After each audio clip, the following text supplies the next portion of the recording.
Bueno, muy buenas tardes en Colombia, en Miami, Perú y ya entrada la noche en Chile. ¿Cómo están? ¿Me escuchan? Hola, hola. Buenas tardes, sí, se escuchamos.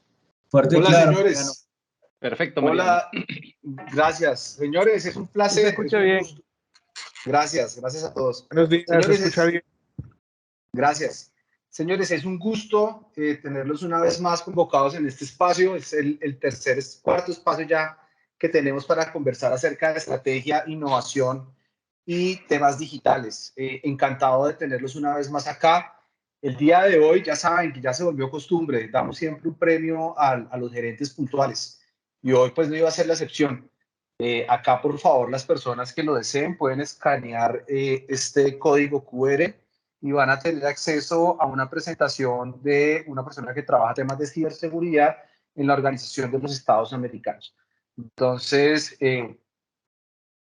tomen ustedes acá, vamos a dejar un minuto mientras ustedes pueden descargar el documento y ya arrancamos con Julio.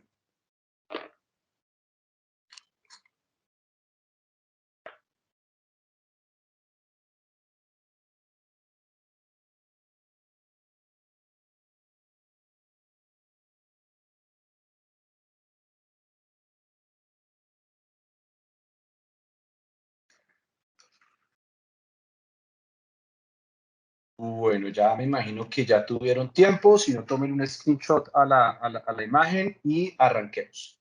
Señores, haciendo el buen uso del tiempo, son los recursos más valiosos de todo gerente, vamos a dar inicio en este momento a nuestro café virtual de hoy. Entonces, aliste su taza de café o de té o lo que usted prefiera para tener una conversación interesante alrededor de transformación digital, específicamente enfocado en todo el tema de ciberseguridad y empresa. El día de hoy tenemos un invitado especial, es una persona que se unió hace poco al equipo de Sabati como experto en todo este tema de ciberseguridad, el señor Julio Corcuera, que en este momento es candidato a doctor en humanidades. Ha sido funcionario de las Naciones Unidas, específicamente de la Oficina contra la Droga y el Delito, y fue también ex viceministro de Seguridad del gobierno de Perú.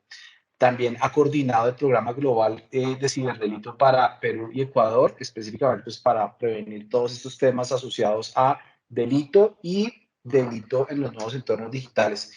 Es un gusto tenerte hoy, el día de hoy, Sergio. Julio, no sé si me escuchas. Sí, Mariano, un gusto saludarte a ti y a todos los colegas. Yo los escucho con mucha claridad y estoy bastante contento de poder compartir este espacio con todos ustedes. Ya le iba cambiando el nombre a Julio, qué pena, es que ya Julio conoce a Sergio, que es otro de los expertos. Claro. Entonces, discúlpame, Julio. Bueno, muy rápido, Julio, antes que ser un profesional muy bueno, que lo es un ser humano espectacular. Tuvimos la fortuna de encontrarnos ya hace como 15 años, aproximadamente, creo yo que han pasado 15 años de eso, cuando él estaba empezando su carrera profesional y bueno, he sido un fiel seguidor de su carrera durante estos años y un total admirador de lo que ha logrado y las cosas que ha hecho durante este proceso. Julio, honrado que estés acá. La sala es tuya. Adelante, te escuchamos. Gracias, Mariano. Muchas gracias. Y un gusto poder compartir con todos ustedes. Yo voy a compartir una presentación. Como Mariano bien había dicho, yo tengo un tiempo de experiencia trabajando en temas especialmente vinculados a la seguridad. He trabajado tanto en organismos internacionales, en el sector público y en estos últimos años asesorando a algunas empresas, vinculados siempre a temas de expertise, ¿no? Extorsión, crimen organizado y cosas parecidas.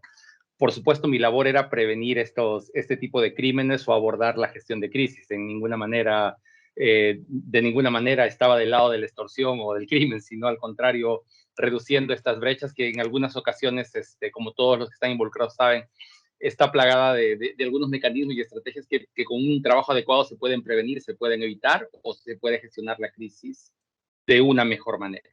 El mundo virtual no es ajeno, así que voy a compartir con ustedes mi pantalla para poder compartir la presentación. ¿Se ve mi pantalla? Yo estimo que sí, ¿verdad? Sí, lo estamos viendo. Perfecto. Miren, yo quiero compartir con ustedes el informe global de la perspectiva, el informe de perspectiva de ciberseguridad del Foro Económico Mundial, que ha salido hace poquito, en enero del 2023. Este reporte, que es un reporte de un foro empresarial propiamente y económico, muestra las perspectivas de la ciberseguridad, la tendencia del cibercrimen, tomando dos puntos de referencia importantes: los líderes empresariales que toman decisiones y los líderes o aquellos que lideran los diferentes ámbitos tecnológicos de las principales empresas mundiales. Y el diálogo entre ellos, del diálogo entre ellos, se desarrollan algunas perspectivas y tendencias sobre la ciberseguridad en el mundo. Esto es interesante porque uno puede ver ahí los saldos y el debate que puede plantearse en Europa Central, en América y, por supuesto, también en nuestro contexto latinoamericano. Yo invito a leer el reporte. Por supuesto, el reporte está, lamentablemente, afortunadamente, no sé, en inglés, pero su contenido es... Y además uno puede revisar el reporte año por año y ver la tendencia y la evolución que esto ha tenido. En este año uno puede ver la primera parte del reporte desarrolla la variable de geopolítica y empresa. Y uno dirá, pero esto de geopolítica suena pues a relaciones internacionales, suena a geoestrategia, a defensa. ¿Por qué tiene que ver con las empresas? Ahora les voy a hacer el comentario. Y la otra parte, y me parece importante definir esto, cómo se enfatiza que cada vez más la relación entre líder empresarial y líder tecnológico se viene haciendo más cercana, y cómo en el proceso de tendencia de crecimiento de las empresas y de transformación digital se hace necesario que en ese tránsito de transformación digital también se cubra el proceso de el fortalecimiento de la ciberseguridad a través de algunos mecanismos que yo voy a ir compartiendo. Dentro de nosotros sabemos de una serie de casos mundiales de cibercrimen conocidos como el de Mattel o el de algunas hospitales y grandes compañías, bancos, por ejemplo, pero hay dos casos que el informe muestra por su actualidad. En febrero del 2022, por ejemplo, mostraba cómo un ciberataque a los servicios satelitales comerciales de Ucrania terminan causando un impacto en la electricidad de Europa Central. ¿Y por qué hablaba del término geopolítica? Vean, los que siguen las noticias, además de la guerra con Ucrania, pueden dar fe de esto. El ministro de tecnologías de la información ucraniano, Michael Fedotov, literalmente ha declarado a TV France, a la televisión francesa, y ha sacado comunicados invitando a la creación de un ejército de hackers. El componente de la ciberguerra es un componente central en esta guerra. Si ustedes revisan, pueden encontrar abundante información, y eso no es una especulación. Ustedes pueden poner TV France en YouTube, Michael Fedotov, y ahí aparece él convocando ese ejército de hackers y explicando el ministro de Tecnologías por qué es importante. Nótese que no es el ministro de Defensa, no es el ministro del Interior, sino es el ministro de Tecnologías el que lidera este proceso. Esto no es un tema casual. Un piloto aprende a volar una nave volándola. Un conductor de autos aprende a conducir un auto conduciéndolo. Un nadador lo aprende nadando. Una persona vinculada a desarrollos de hacker o ciberataques lo aprende ciberatacando.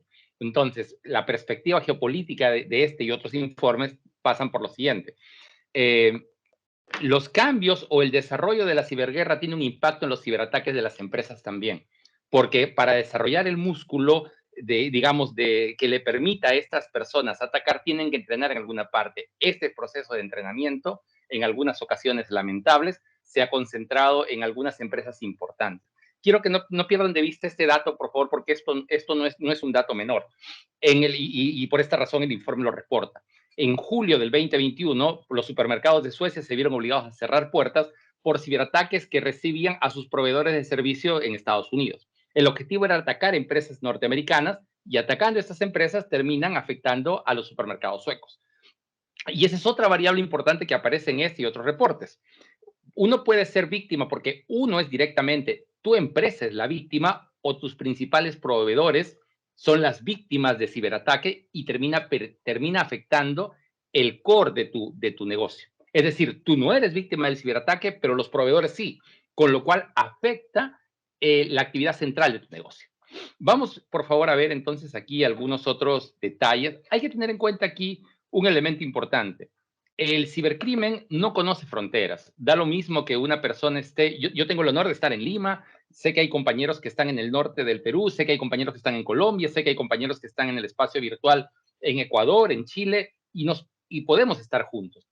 Esa facilidad de poder en el mundo virtual superar las fronteras es lamentablemente una ventaja para el actor criminal del ciberespacio.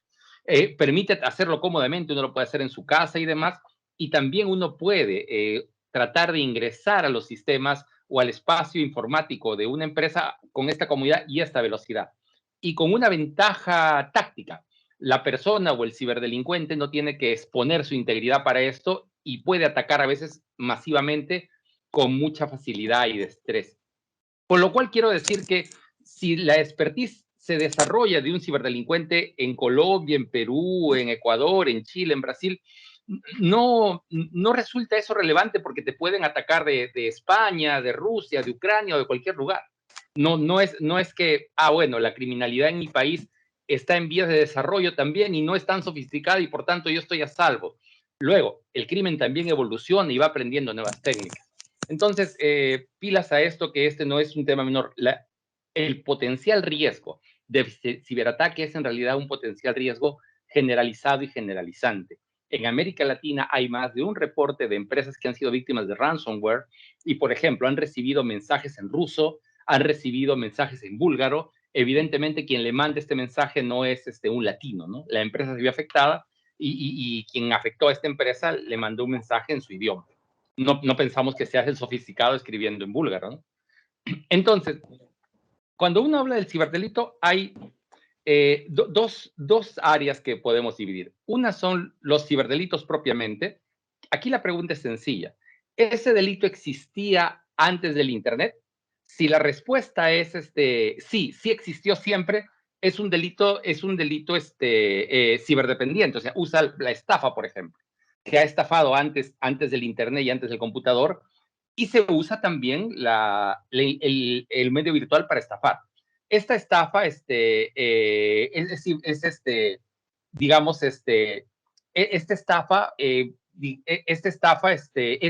esto hace que la estafa sea un delito facilitado, es decir, el Internet o el espacio virtual facilita ese tipo de delito, lo facilita. Mientras que un ciberdelito en sí mismo o un delito ciberdependiente es aquel que nació con el Internet, el secuestro de la información virtual, por ejemplo. Eso antes no existía, porque no existía el Internet. El de pronto ingresar a tus cuentas financieras y quitar tu información o tomar la información de las tarjetas de crédito de todos tus usuarios y repartirlas por todas partes. Eso no existía antes. Entonces, esa es la división que existe. Estos delitos facilitados por medios informáticos, como por ejemplo, hay una serie muy popular en Netflix que se llama ¿no? Cómo vender drogas online. La venta de drogas existió antes del Internet, pero con el Internet se hace de una manera distinta. Se vale el medio informático. Entonces, aquí hay algunos casos que son importantes y que quiero dar. Bueno, por ejemplo, ese es el caso del hackeo de una clínica que lo que hace es se le hackea la información de los pacientes el año 2017 y a esta información luego se le pide un dinero a la clínica para que le devuelva la información. Esto ha pasado en diversos lugares, ha pasado en España, ha pasado en Estonia, ha pasado en Italia, pero también ha pasado o se ha intentado hacer con universidades. Imagínense que una universidad pierda su base de datos, cómo pone notas, cómo emite títulos, cómo regula créditos del sistema educativo. Hay otro tipo de delitos también bastante más sofisticados, como por ejemplo la estafa que se le hizo a Mattel. Estafar a una persona yo obtengo los datos de una persona y a partir de obtener los datos de una persona, tengo los datos de su cuenta o le consigo dinero, o lo engaño, es phishing, le robo sus datos como pescar a una persona. Pero si yo hago esto con una empresa gigante, así como la analogía que es pescar pescar a un pequeño cardumen, un pequeño pescado es una cosa y pescar una ballena es otra, se le llama walling, cuando uno hace lo mismo pero a una gran víctima. Es el caso de la empresa Mattel, por ejemplo, que produce Barbie. En el año 2016, el 30 de abril del 2016, Mattel, según estimaciones, perdió 1.800 millones de dólares debido a que se le manda un correo al gerente de finanzas. Hay un nuevo CEO en Mattel, se le manda un correo al gerente de finanzas, el gerente de finanzas pesca el correo, recibe el correo y entiende en el correo que hay que cambiar las cuentas de una de las cuentas de la empresa a un nuevo banco. Y pues él hace caso a las indicaciones que le hacen.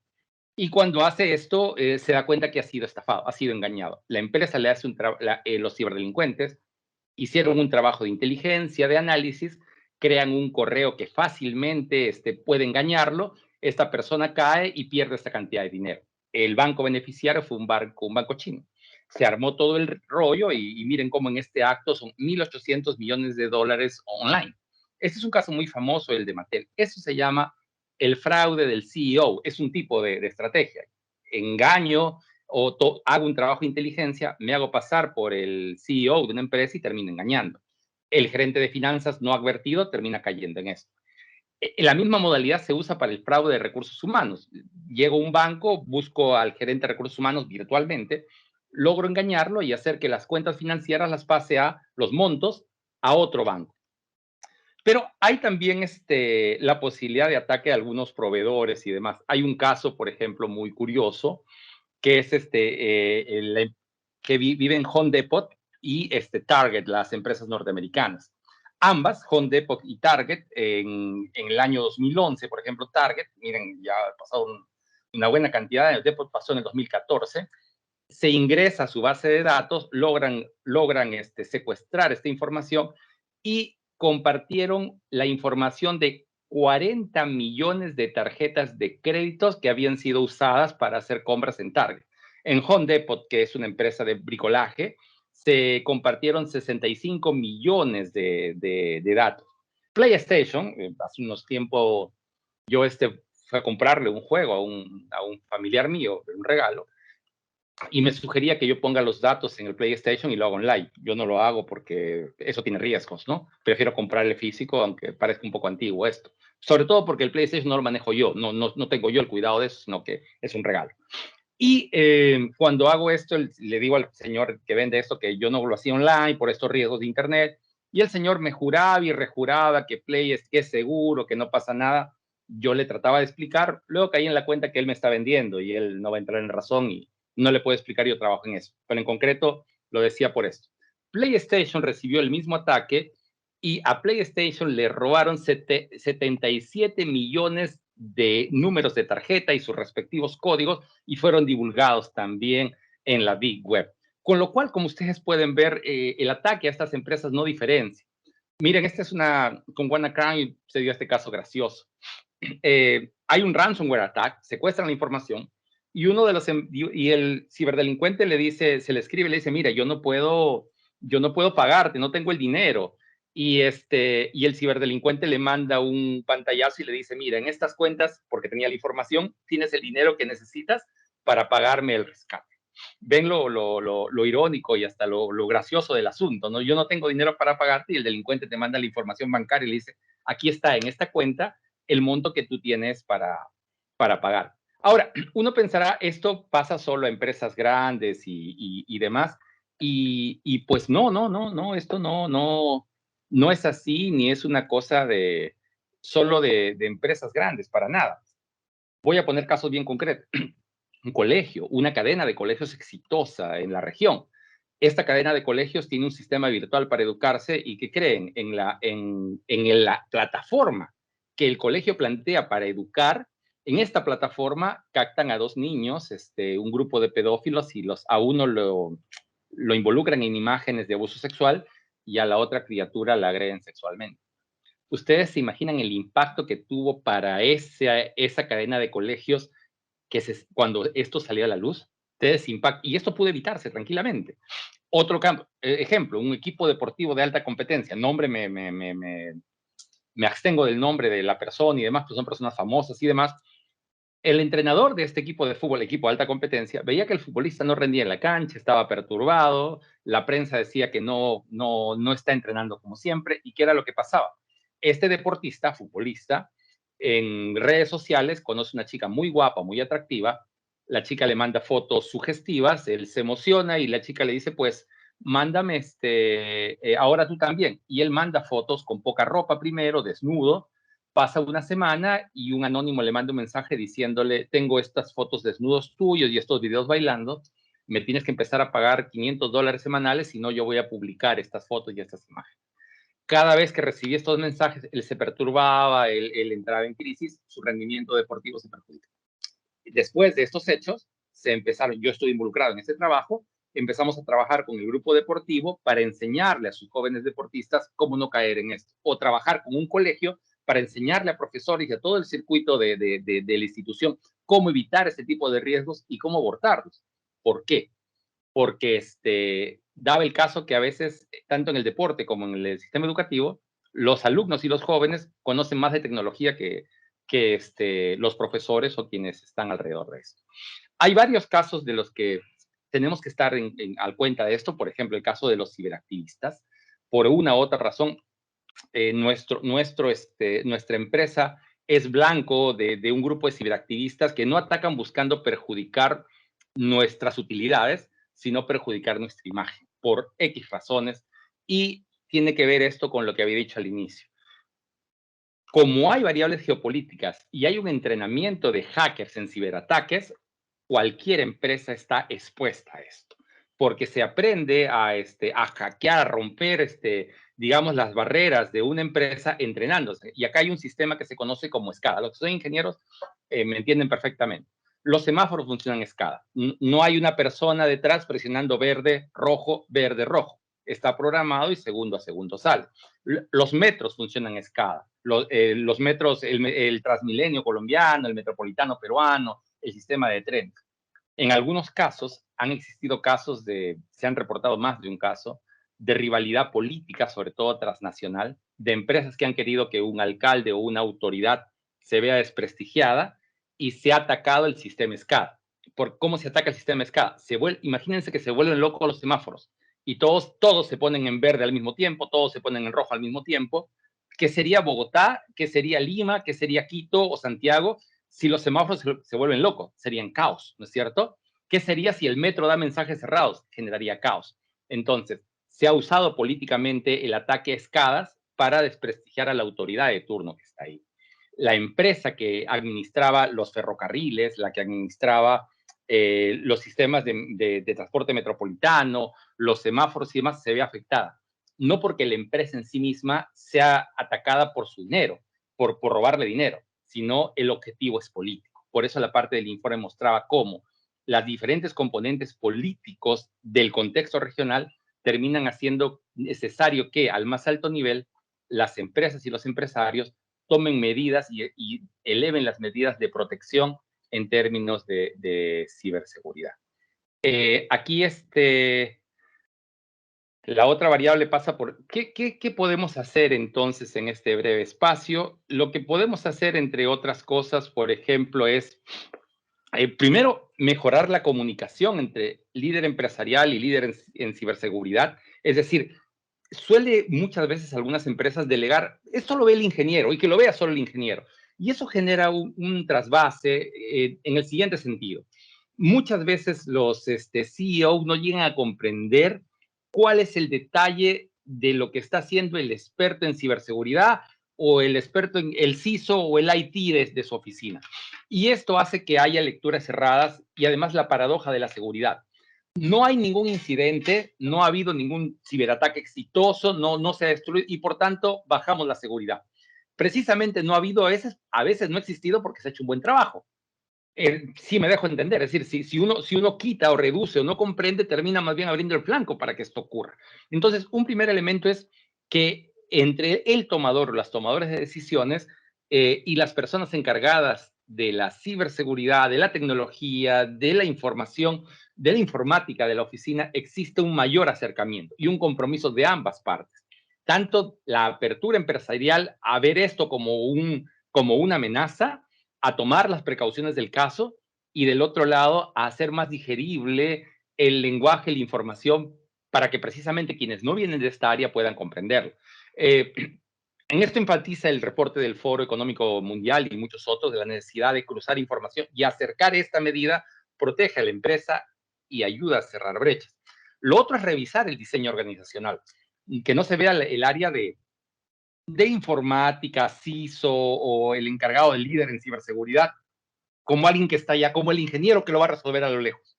Porque en efecto, muchos ataques ocurren porque hay negligencia de los usuarios. Es decir, que se entiende esto como una variable transversal y que así como la seguridad laboral en términos físicos y concretos es un compromiso de todos por cuidar el cableado, por cuidar la electricidad y los riesgos, también lo otro es un compromiso de cuidar y reducir riesgos de ciberataque. El otro elemento que está ligado a los dos anteriores es construir una cultura organizacional de ciberseguridad, es decir, construir una cultura de ciberseguridad y prevención.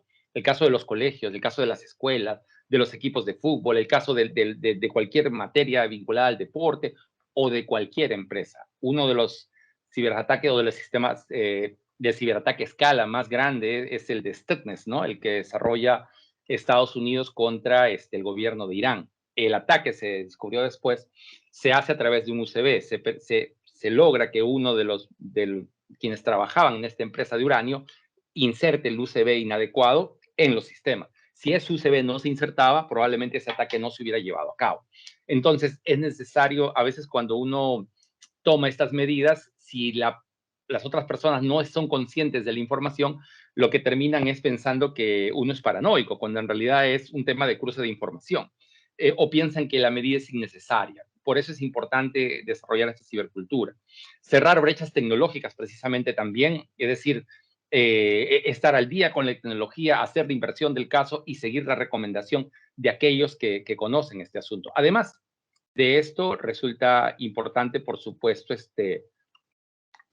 identificar vulnerabilidades, hacer la evaluación de estos riesgos, un pentesting si es posible, un assessment del caso si esto es posible, pero mirar esto, y que esto creo que es parte fundamental, no como un hecho hacia el futuro, sino más bien una cosa muy presente, muy enfrente de nosotros, muy importante y de la cual, con la cual convivimos y vamos a convivir por todos estos años. Adelante, por favor. He pasado Bueno, un poquito del tiempo. Julio, bueno, muchísimas gracias por toda esa explicación. Yo sé que es todo un mundo, es un mundo además que para nosotros que vivimos del mundo de las escuelas de negocio, de las estrategias, es algo que se ve muy allá, se ve muy lejano, sobre todo porque está mucho más cercano probablemente a lo que las personas que están más cercanas al mundo de la tecnología, la programación, seguro están más familiarizadas. Señores, este es un espacio, como siempre, es un espacio diseñado para ustedes, entonces este es el momento en que podemos empezar a dirigir las preguntas a Julio de los temas que ya conversó o de reflexiones que ustedes hayan hecho al respecto. Los escuchamos.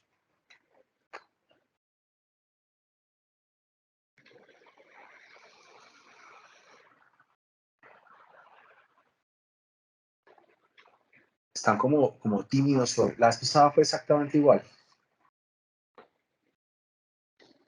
¿Quién se anima a hacer preguntas a nuestro experto el día de hoy? José Luis, ¿cómo estás? Cuéntanos en qué país estás, cuál es tu empresa y adelante, te escuchamos. Mariano, buenas tardes, ¿cómo están? ¿Ahí me escuchan bien? Te escuchamos fuerte y claro, José Luis. Bueno, mucho gusto. Mi nombre es José Luis. Yo por allá varias veces he sido tu estudiante. Estuve en la Universidad de AN, estuve por allá en un diplomado de transformación digital. Bueno, ya por allá viejo conocido. No puedo encender la cámara porque hoy me cogieron saliendo de la oficina.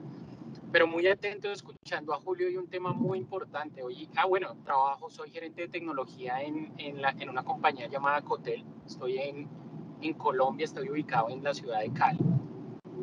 Y bueno, no, un tema importantísimo. Y hoy por hoy en nuestro país cada día salen noticias de este tema.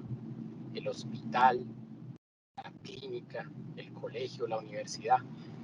Y hace poco nos compartieron un material, un entorno ahí, tú lo decías, en tecnología, esto nos tiene muy nerviosos, nos tiene súper nerviosos porque ustedes imaginarán que es que una organización dependa totalmente de nosotros. Esto puede llevar a destruir una organización.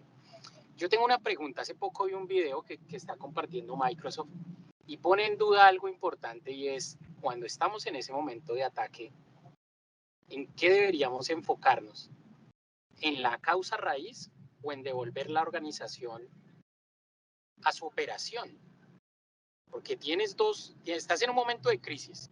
¿A qué te dedicas? ¿A saber por dónde ingresó o a devolver a la organización rápidamente a su operación en un momento de esos?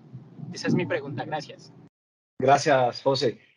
Julio, te pongo un poco en contexto. No sé si has escuchado últimamente, pero en Colombia se han presentado ciberataques desde pandemia a varias de las más grandes empresas, varias de ellas de salud e incluso 3 universidades, como les decía, hubo un intento de robo de toda la información. Entonces está súper en contexto la pregunta de José Luis.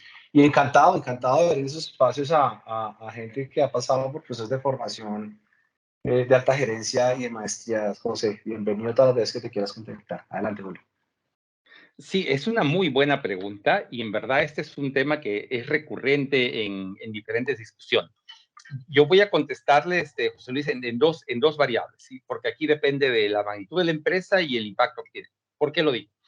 En algunos casos, y hablo concretamente de empresas norteamericanas, por ejemplo, o de Europa Central, se ha identificado directamente, claro, uno quiere que el negocio esté afectado y quiere que el negocio levante y retome inmediatamente, sí, pero ¿por qué se enfoca en el origen? Porque en algunos casos, y por eso es que el reporte del Foro Económico Global hace hincapié en el tema de la geopolítica y el cambio estratégico en temas de cibercrimen, se han identificado ciertos países y ciertos hackers, incluso apoyados por ciertos países, que han operativizado esta información. En ese momento, cuando una empresa de cierto país identifica a otra o a otro hacker planteándoles, han entrado para resolverlo, José Luis, en un proceso de negociación internacional. Y aquí surge una figura de un negociador particular, que es el ciberdiplomático. Es increíble, pero son funcionarios que están entre el público y el privado, que por supuesto entienden de temas de cyber y de tecnología,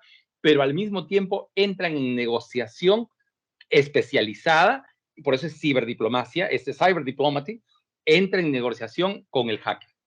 Es decir, ¿y por qué entra en negociación con él? No solo para recuperar la información, sino también para cerrar estas brechas. Por eso es que cuando los que han planteado es necesario saber el origen, lo plantean porque ubicando el origen, ubicando estrategias, ubicando esquemas de ataque, también yo puedo encontrar medidas y formas que prevengan, combatan y disuadan ciertos estilos de ataque para toda mi industria que se ve atacada. ¿Qué quiero decir? La rivalidad geopolítica de ciertos países hace que sus hackers se orienten a atacar activos estratégicos y claves, bueno, aviones, trenes, sistemas de transporte, etcétera, etcétera, etcétera. Entonces, en el debate, los que están más vinculados a este análisis políticos enfatizan la necesidad de ubicar el origen para proteger la empresa, el sector y el país.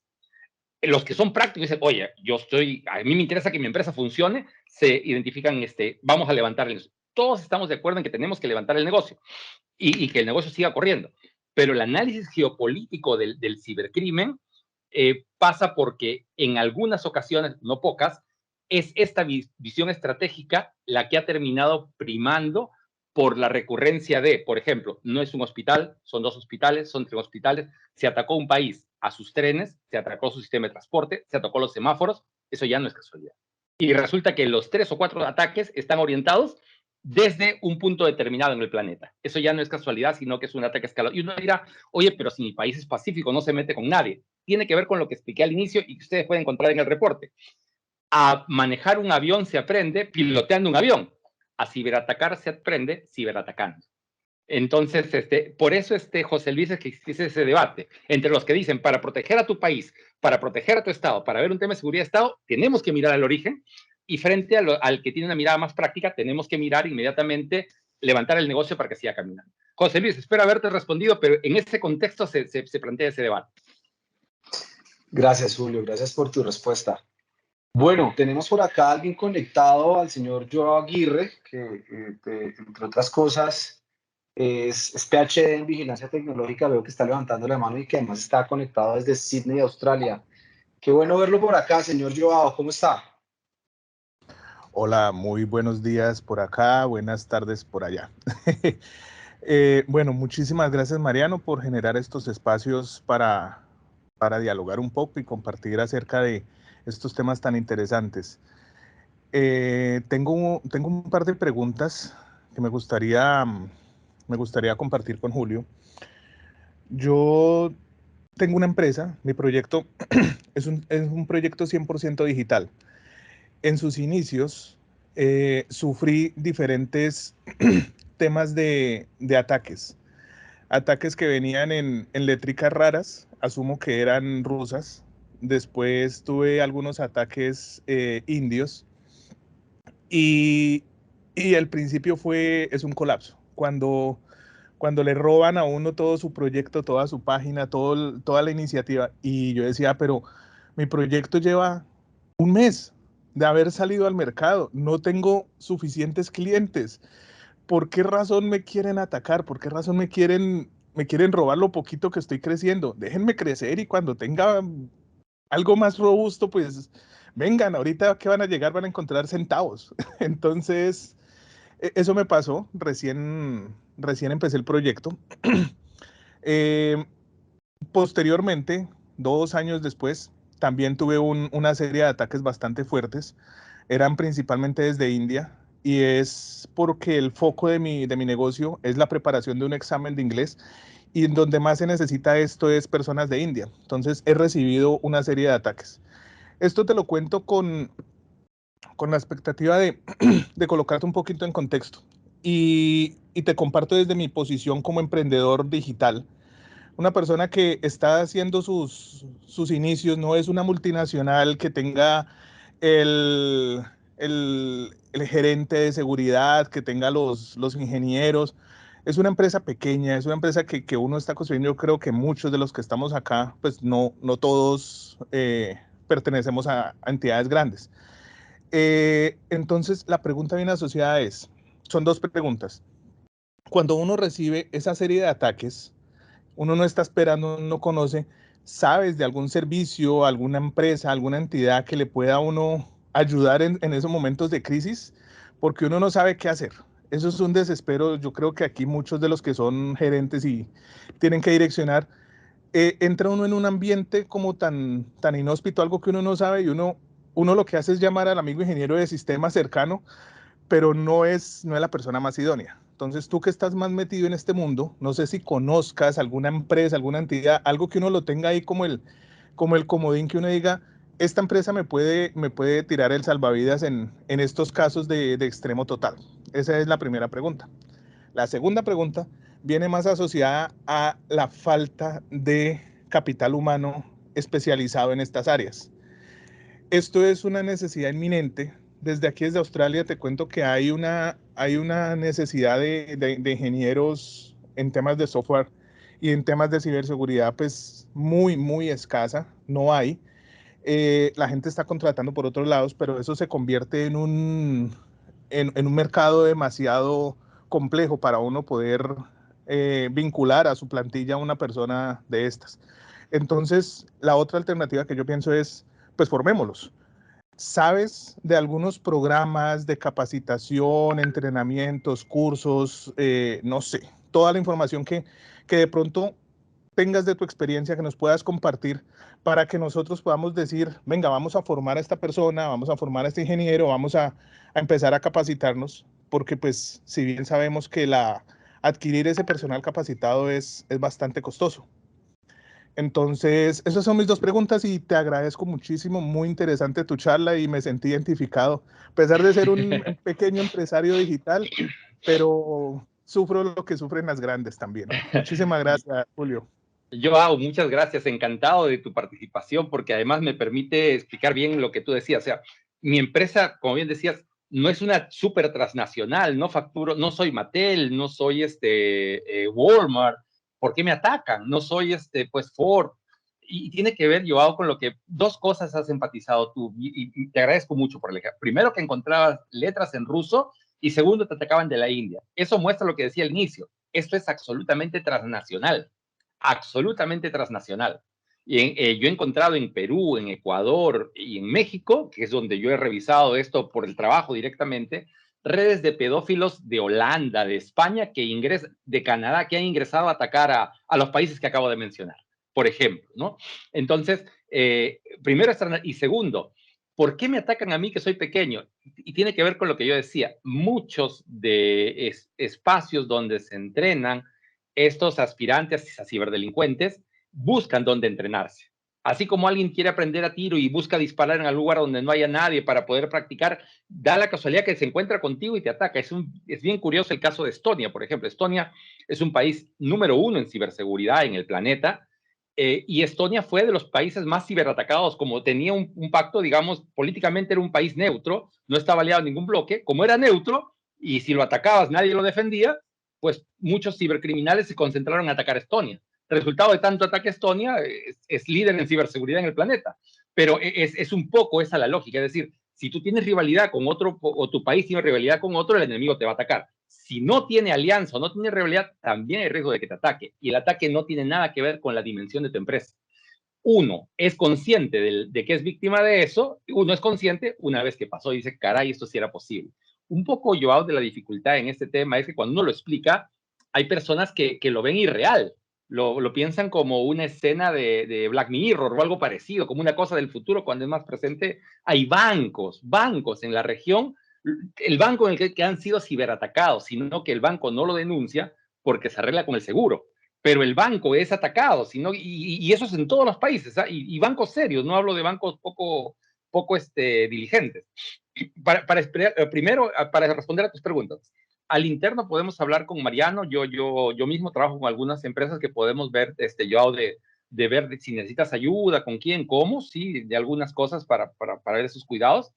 Y lo segundo, vaya que esto es caro, ¿eh? Saben, en el mundo de la ciberdefensa, para que tengan una idea, el top de los top, desarrollar o entrenar, yo estuve viendo eso hace unas pocas semanas, entrenar a un equipo de 50 ciberguerreros, o sea, 50 cibersoldados, durante 4 años, cuesta $8 millones. Imagínate, $8 millones.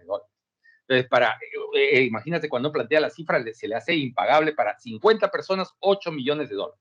¿Sí? Estas personas pues desarrollan, y son 50, no es un batallón, 50 personas nada más. Y en el caso, no es tu problema, Joao, la mayor parte de información está en inglés. Para los que manejan español, puedes encontrar universidades en espacio virtual en Argentina, en España. Estados Unidos, por supuesto, es un poco importante de este trabajo. Hay un centro en el que pueden aplicar los que están vinculados a la seguridad y defensa, que es la Universidad Nacional de Defensa Norteamericana, brinda cursos para latinos en el centro Perry. Yo puedo pasar el dato al interno, pero ese es para profesionales que vienen del mundo de la seguridad y la defensa. Luego las universidades muestran esto, hay un amplio abanico yo podría por el interno pasar detalles, además de dónde puede uno estudiar, pero digamos, Joao, es un ejercicio, creería yo, que hay dos variables. Una variable en tu entorno es desarrollar una cibercultura, porque todos los ataques de los cuales tú puedes haber sido víctimas, probablemente se pueden evitar si uno es consciente de ciertos riesgos. Voy a poner ejemplos desde cosas muy chiquititas hasta muy complejas, ¿no? Y en el caso de desarrollar estas capacidades, yo estoy seguro que en Australia debe haber colegas que trabajan esto con toda certeza, pero sí debo decir que en el mundo de la criminología, en el mundo del derecho penal, en el mundo de la protección de datos, en el mundo de las empresas, todavía esto en muchos países sigue siendo como muy nuevo, ni qué decir en América Latina.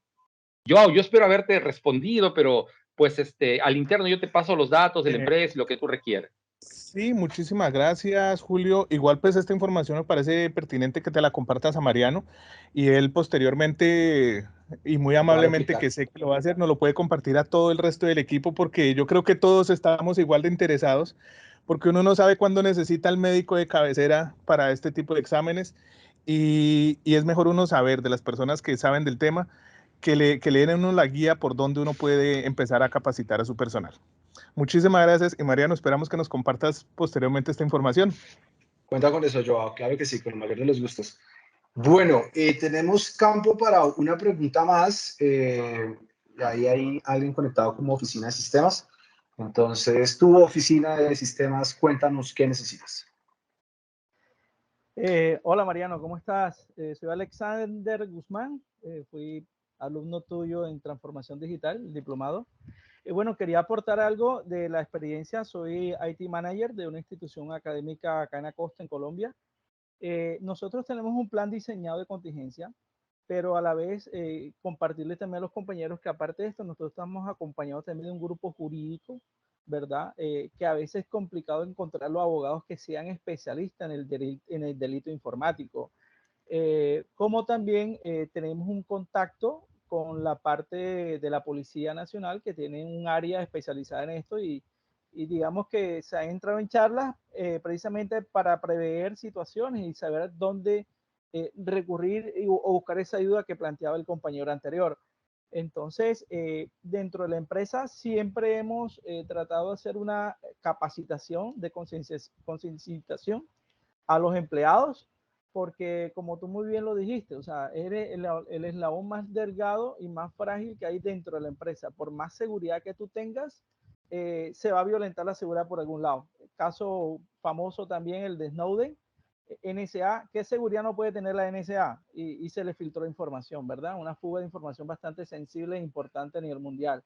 Entonces, pienso yo que hay que fortalecer más y ser muy conscientes y repetitivos, casi que aburrirlos en ese tema, personal nuevo que entre, personal que debe recibir un entrenamiento, tanto para el manejo de sus dispositivos propios, porque hay algunas empresas que permiten que las personas lleven sus equipos personales, hacer un filtro de ese equipo como tal, que tenga sus licencias, tengan sus antivirus, tengan los controles, qué cosas se pueden hacer, qué cosas no se pueden hacer, tener un firewall bien armado con sus reglas pertinentes y bueno, seguir insistiendo en esto. Siempre, gracias a Dios, pues en nuestra empresa, cuando se tocó el tema de ransomware, recuerdo yo como 2 semanas antes que comenzó a sonar el boom del ransomware, comencé a prepararme, a capacitarme y hice la primera charla, fui oficina por oficina a darle unas charlas a cada uno porque pues no se podían mover todos a un centro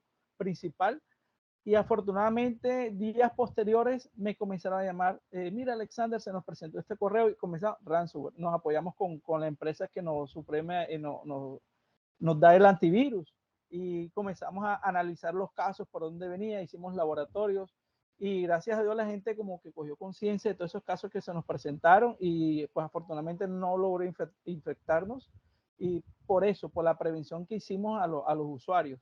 Entonces, ese era el aporte que quería hacer a la charla. Gracias. Y qué bueno, como siempre, volver a ver a todas las personas que han pasado por procesos de formación de alta gerencia y cursos de maestría. Eso no se imaginan la emoción que me hace sentir. Julio, algo para responder y replicar a nuestro No, invitado. yo creo que Alexandra además ha dicho algo que es sumamente importante. La mayor parte de vulnerabilidades que ocurren en la empresa son cosas que podrían evitarse si hay una cultura de la ciberseguridad transversalizada y concientizada en los diferentes rubros. Si se deja de ver esto como una cosa futurista o alejada y más bien se le toma en serio en términos reales, todo esto puede evitarse. Así que yo creo que este ejercicio que bien cuenta Alexander, que oficina por oficina va explicando, eso es precisamente, de eso se trata, el construir cultura de la ciberseguridad, el de transversalizar esta información y reducir esta brecha tecnológica. Yo creo que es un muy buen ejemplo de lo que habíamos planteado en este punto, Mariano. Bueno, Julio, muchísimas gracias. Gracias por tu tiempo, gracias por la generosidad de la información que nos compartes, que yo sé que pues, todos sabemos de contar la publicidad que te hicimos en redes sociales, de los estudios y la formación que tuviste en su momento. Entonces, para nosotros es un placer, es un gusto tenerte acá. Yo solamente tengo una observación con respecto a tu propia intervención o una pregunta que si me la pudieras contestar muy corto. Desde el punto de vista de las escuelas de negocio es muy importante entender cómo estas tecnologías juegan dentro del modelo de negocio, En el mundo, por favor me corriges, existen 3 modelos de gobernanza de los datos. La gobernanza de los datos dentro del fenómeno de la transformación digital, que es donde ahorita estamos compitiendo todas las empresas. y como incluso bien lo expusiste hoy, los ciberdelincuentes están totalmente transformados digitalmente, ¿no? Acá el tema es cuándo nos va a tocar a nosotros para ponernos también al mismo corte. En ese mundo, como es tan importante la data es el nuevo petróleo, la gobernanza de los datos particularmente es muy importante, ¿no? Entonces tenemos básicamente tres modelos en el mundo, Julio. Por favor, me corrige si tú eres el experto de temática. Tenemos el modelo chino, donde el gobierno nacional es el dueño de la data. Tenemos el modelo estonio, que como tú bien lo dices, es un modelo además en ciberseguridad uno de los más fuertes a nivel mundial. El primer ciberataque de un país a otro registrado se dio de Rusia a Estonia. El primer ciberataque de un país dirigido a otro. Yo estuve hace poco no, en agosto del 2021, estuve precisamente haciendo un recorrido todo el fenómeno de Estonia, la ciudad más digitalizada del planeta, y ver todas las empresas que han desarrollado allí a partir de ese modelo. En ese modelo estonio, precisamente por todo lo que les pasó con ciberseguridad, la data le pertenece al ciudadano. Cualquier empresa que quiera utilizar la data para procesarla tiene que pedirle permiso al ciudadano. Y es el Estado el encargado de proteger ese activo digital de la data. Y está el modelo norteamericano, ¿no? El modelo norteamericano donde tenemos a las grandes corporaciones captando datos, organizando datos y a partir de esos datos generando algoritmos que hacen temas predictivos, que influyen en nuestro comportamiento. Ya muchos habrán escuchado el escándalo de Cambridge Analytica, que incluso puede tener incidencias en contiendas electorales. Entonces tenemos básicamente esos tres modelos. El Estado, el dueño de la data, es el modelo chino, el ciudadano y es el dueño de la data, el modelo estonio, y el estadounidense, el de las empresas privadas. En el marco de la cuarta revolución industrial para las empresas, ¿qué es más sano? ¿De acuerdo? Sobre todo porque en este momento estamos en un mundo gaseoso, un mundo donde las fronteras ya no son claras, Julio. Hoy día competimos con empresas de todas partes del mundo. Empresas peruanas están vendiendo en Colombia, empresas colombianas están vendiendo en Perú, empresas peruanas están empezando a vender en España, gracias al fenómeno de la transformación digital. Pero ahora entonces, ¿cómo debemos manejar nuestros datos? ¿Cuál es la recomendación que tú harías ahí? Muy brevemente, porque ya se nos está agotando el tiempo, Julio. Sí, Mariano, es excelente lo que tú planteas porque además me permite plantear, mira, lo que tú planteas es exactamente la primera parte del informe del Foro Económico Global respecto a las empresas y tiene que ver con lo que la geopolítica de la ciberseguridad. En el siguiente sentido, al modelo chino se le conoce como la solución china y es un modelo que puede ser polémico porque el Estado controla tu información y los datos, pero yo no soy hincha del modelo chino, digamos, por muchas razones, pero es en términos estatales eficiente, al punto que el 5G lo lideran ellos, la penetración de celulares en el mundo la lideran ellos y aplicaciones como TikTok la manejan ellos. Quiero decir, para sus fines, para sus intereses, su modelo les resulta eficiente. Al punto que los norteamericanos no saben cómo combatir, por ejemplo, la cantidad de información que tienen los chinos teniendo la penetración del TikTok en Estados Unidos y en América Latina, no tiene comparación respecto de la información que tiene Norteamérica o otro país de los chinos.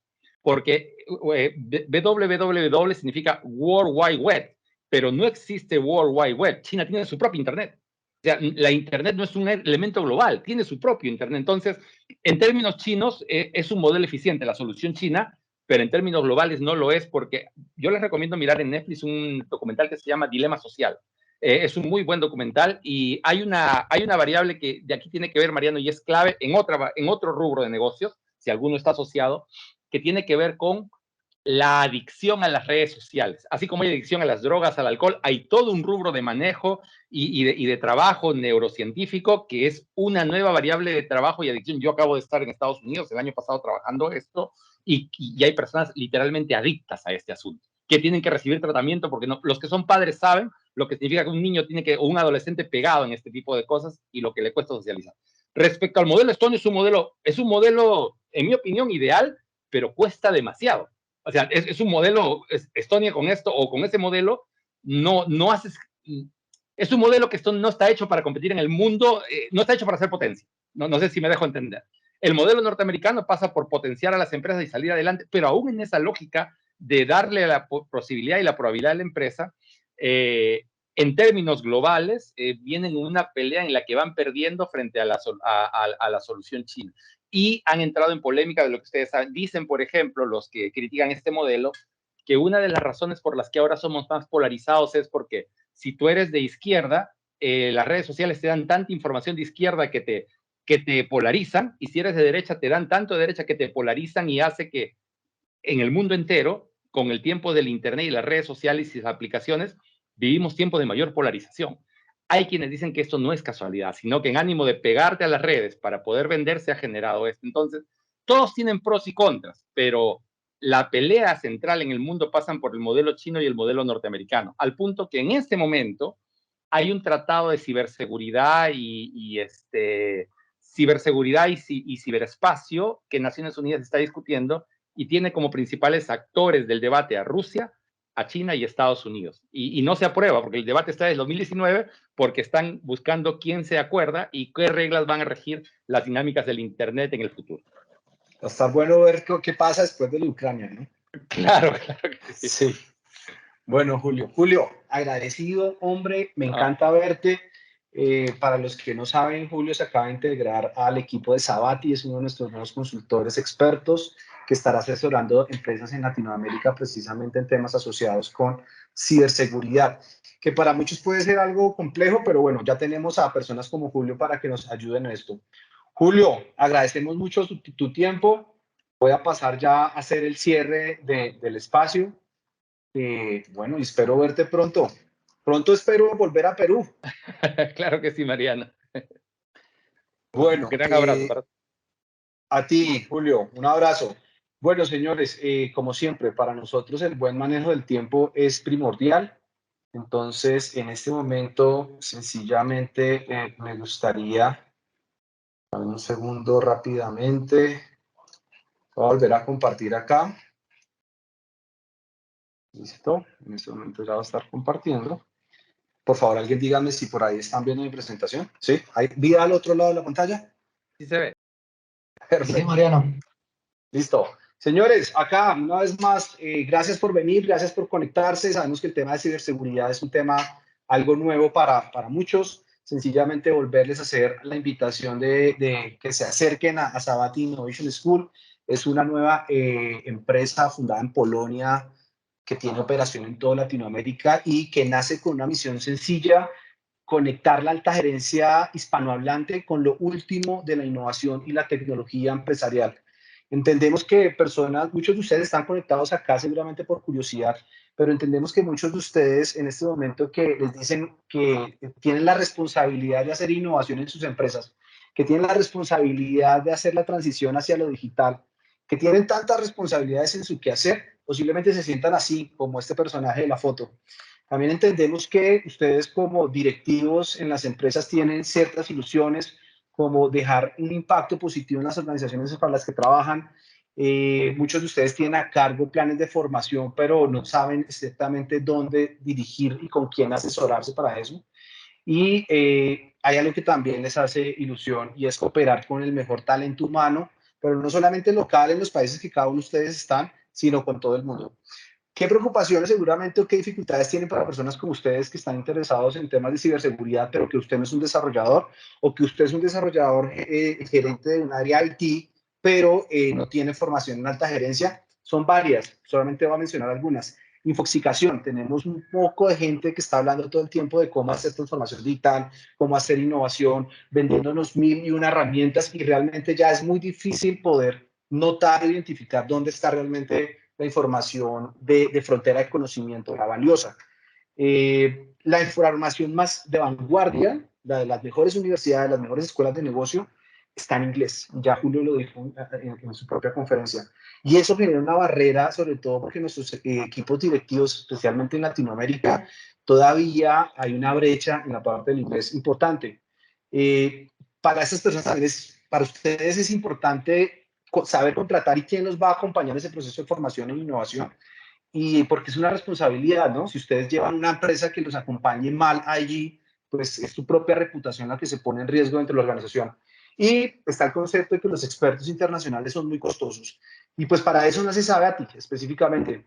Nacimos como un sueño de conectar 4 continentes diferentes con expertos en cada uno de ellos, que han trabajado en las industrias más innovadoras del planeta, las más emocionantes. en sitios como Silicon Valley, San Francisco, en Tel Aviv, en Israel, en Corea, en Estonia, en Polonia, en Australia, en Alemania. Tenemos un equipo en este momento de expertos que son hispanohablantes, que tienen un grado de formación entre máster y PhD y que están listos para acompañar a las empresas en Latinoamérica a través de Sabati Innovation School. Queremos hacer parte de esa transformación empresarial, de acompañarlos ustedes hacia todo ese proceso, y con esto sencillamente voy a cerrar mi intervención el día de hoy. La sesión pasada hicimos este ejercicio de ofrecer un entrenamiento a las primeras 5 empresas que se buqueen acá conmigo para conocer nuestra oferta institucional en todos estos temas de innovación, y ofrecemos un primer entrenamiento totalmente gratuito a las empresas. Nos llevamos una muy buena sorpresa la vez pasada. Este tema de emprender es toda una aventura, ¿no? Es bastante estresante, pero es emocionante al mismo tiempo. Tuvimos una cantidad bastante grande de empresas multinacionales interesadas en conocer nuestro portafolio de servicios, y ya 5 de ellas son beneficiarias de entrenamientos específicamente a sus equipos directivos, totalmente cubierto por Sabati.